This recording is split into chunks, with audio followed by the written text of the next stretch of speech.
दिन था बुधवार और तारीख थी 26 नवंबर 2008। इसी दिन भारत पर सबसे बड़ा आतंकी हमला हुआ था। पाकिस्तान से आए आतंकियों ने देश के वित्तीय राजधानी मुंबई के 8 जगहों को पूरी तरह तहस-नहस कर दिया था।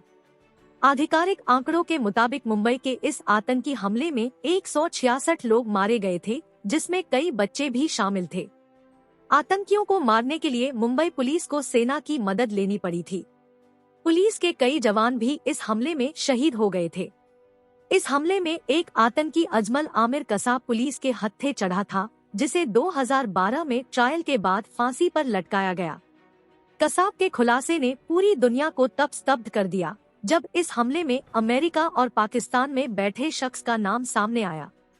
इस हमले के पीछे लश्कर-ए-तैयबा से जुड़े Hafiz Saeed, Zakiur Rehman Lakhvi, Sajid Mir, David Coleman Headley और तहव्वुर राणा का हाथ बताया गया था। इन सभी को भारत लंबे वक्त से कठोर सजा दिलाने की मांग कर रहा है। हालांकि इनमें से कई अभी भी बेखौफ अपने अपने देश में घूम रहे हैं। इस स्टोरी में आइए जानते हैं कि आखिर ये 5 आरोपी अब तक क्यों फांसी के फंदे से दूर हैं। 1. डेविड कोलमैन हेडली मुंबई हमले का मुख्य साजिशकर्ता हेडली ही है। हेडली ने हमले से पहले पूरे मुंबई की रेकी की थी। डेविड ने मुंबई अटैक से पहले शहर का पूरा नक्शा तैयार किया था। इसके लिए कई बार वो अमेरिका से वीजा लेकर भारत आया था। हेडली के पिता सलीम जिलानी पाकिस्तान के एक मशहूर ब्रॉडकास्टर थे। वर्तमान में हेडली अमेरिका की जेल में बंद है और वहां 35 साल की सजा काट रहा है। हेडली को अमेरिकी कोर्ट ने अंतर्राष्ट्रीय आतंकवाद के 12 मामलों में दोषी ठहराया है। हेडली को भारतीय जांच एजेंसी को सौंपने की मांग को अमेरिका 2020 में ही खारिज कर चुका है। अमेरिका के सरकारी वकील ने उस वक्त कोर्ट में तर्क दिया था कि हेडली ने हमले के बाद अपना दोष स्वीकार कर लिया था और उसे कोर्ट से सजा मिल चुकी है, इसलिए उसे भारत को नहीं सौंपा जा सकता है। 2. तहव्वुर राणा तहव्वुर हुसैन राणा मुंबई हमले का मास्टरमाइंड डेविड कोलमैन हेडली का सहयोगी है। राणा अभी अमेरिकी पुलिस की गिरफ्त में है। 2020 में भारत ने राणा के प्रत्यर्पण की मांग की थी, जिसे मई 2023 में अमेरिका की निचली अदालत ने मंजूर कर लिया। हालांकि उसके प्रत्यर्पण में अभी भी कई कानूनी पेचीदगी है। 62 साल के राणा ने मुंबई हमले के लिए साजिश रचने का काम किया था। उसने हेडली को भारत पहुंचाने और उसके संदेश को पाकिस्तान के आतंकियों को भेजने का काम किया था। 3. हाफिज सईद मुंबई पर हमले की पूरी योजना लश्कर-ए-तैयबा ने बनाया था। हाफिज सईद इस संगठन का सरगना है। हमले के अगले दिन ही हाफिज सईद को पाकिस्तान पुलिस ने गिरफ्तार कर लिया था।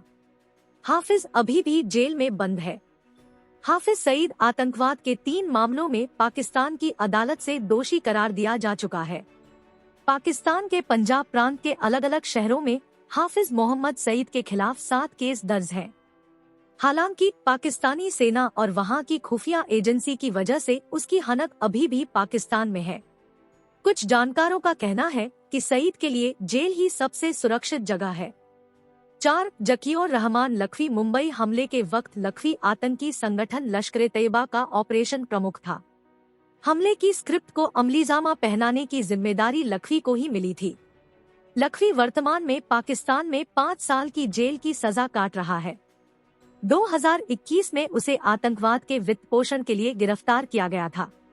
आतंकी जब मुंबई में गोली बरसा रहे थे तो उस वक्त भी लखवी उसके संपर्क में थे। आतंकी कसाब ने पूछताछ में इसका खुलासा किया था। कसाब के दावे की पुष्टि अमेरिकी विदेश मंत्रालय ने भी की थी।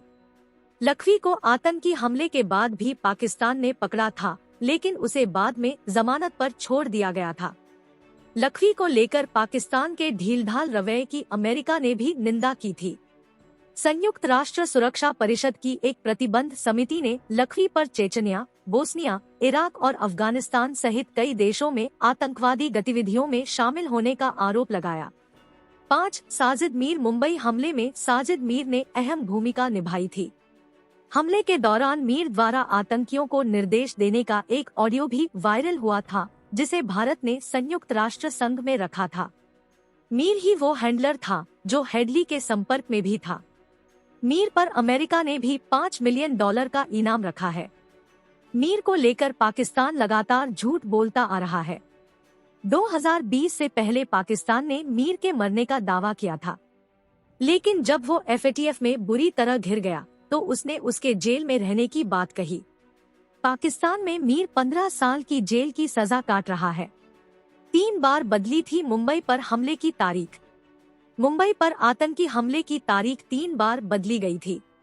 हमले के मुख्य साजिशकर्ता हेडली ने पूछताछ में खुलासा किया था कि पहले 29 सितंबर 2008 को मुंबई पर अटैक करने की रणनीति थी, लेकिन जैसे ही 10 आतंकी भारत आने के लिए समुद्र में घुसे, वैसे ही उनकी नाव डूब गई। लाइफ जैकेट पहने होने की वजह से वे सभी आतंकी बच गए। इसके कुछ दिन बाद फिर से इन आतंकियों को हमले के लिए भेजा गया, लेकिन इस बार भी काम नहीं बन पाया। आखिरी में 26 नवंबर की तारीख तय की गई। इस हमले के बाद भारतीय जांच एजेंसियों ने अबू हमजा नामक शख्स को गिरफ्तार किया था। हमजा पर आरोप था कि उसी ने सभी पाकिस्तानी आतंकियों को भारत के बारे में बताया और उसे हिंदी सिखाया। हमजा ने गिरफ्तारी के बाद जो खुलासे किए, उसके मुताबिक मुंबई पर हमले का पहला प्लान 2006 में बना था, लेकिन किसी कारण से यह प्लान सफल नहीं हो पाया था। हमजा ने खुफिया एजेंसी को बताया था कि 2007 में लखवी ने उसके पास 10 लड़के को भेजा था।